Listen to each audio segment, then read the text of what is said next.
guys, what's up? Killjoy Jake here, and instead of having friends, on a very unrelated topic to this video, Rick and Morty Season 4, the rest of the episodes at least, come out tonight, and I am so excited, so I'm donning the Rick and Morty tank today.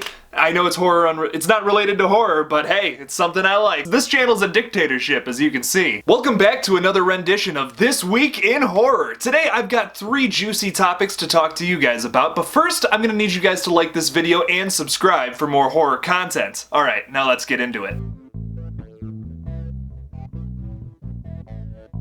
So on top of the David Bruckner film that has been announced, the remake of Hellraiser, they're also going to be doing a TV show that's going to come out on HBO. I'll tell you what, HBO has a lot to do to fix their reputation, especially after that season 8 of Game of Thrones. Jesus, that was bad. David Gordon Green from Halloween 2018 and also Halloween Kills is directing the pilot and possibly several other episodes. How exciting is that? Michael Daughtry, who wrote Trick or Treat and Krampus, is set to write alongside Mark Verheiden.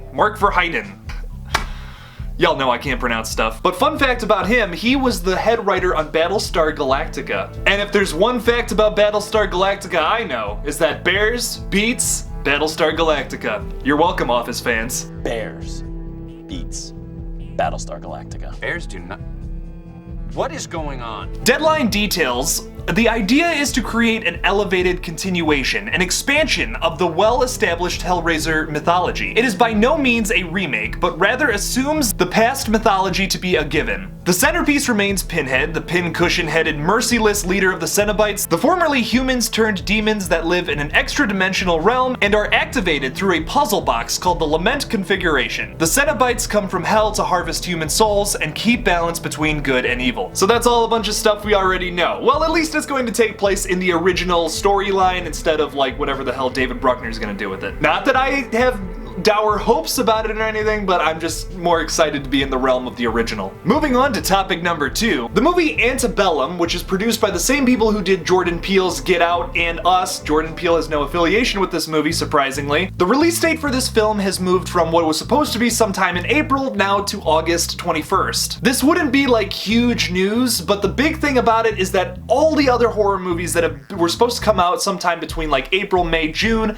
they're all moving their dates now to like sometime in 2021, which is really disappointing because movies like Spiral, which were supposed to come out this month, are now being pushed all the way to next year, and I'm so excited for that movie, guys! I want to see it so bad! But the good news is, this movie is being pushed only to August, so that's kind of like, that gives me some hope that we're still gonna see some horror movies this year. The film stars Janelle Monáe, who plays the successful author Veronica Henley, who finds herself trapped in a horrifying reality and must uncover the mind-bending mystery before it's too late. I'll tell you what, anything in the vein of Jordan Peele, I'm definitely gonna see. I'm very excited for this. It's the same guys that produced Get Out and Us, so how can it be bad, honestly?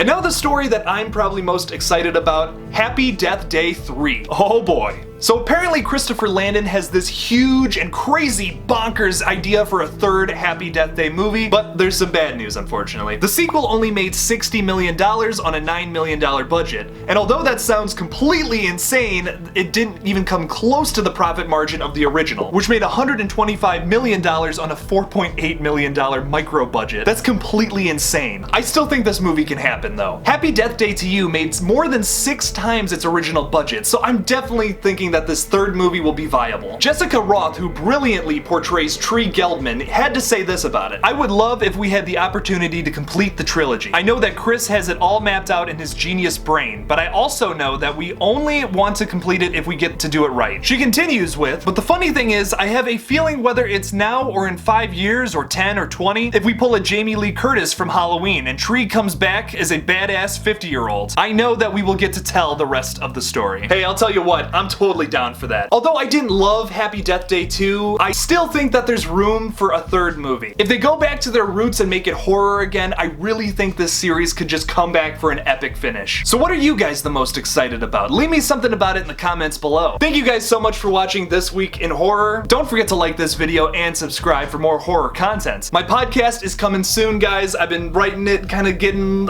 figuring it out, who I'm gonna do it with and stuff. I think you guys are really gonna like it. I'm super pumped for it. Don't forget to follow me on Twitter at KilljoyJake1 and on Instagram at Killjoy_Jake. And as always, don't forget to kill it out there, y'all.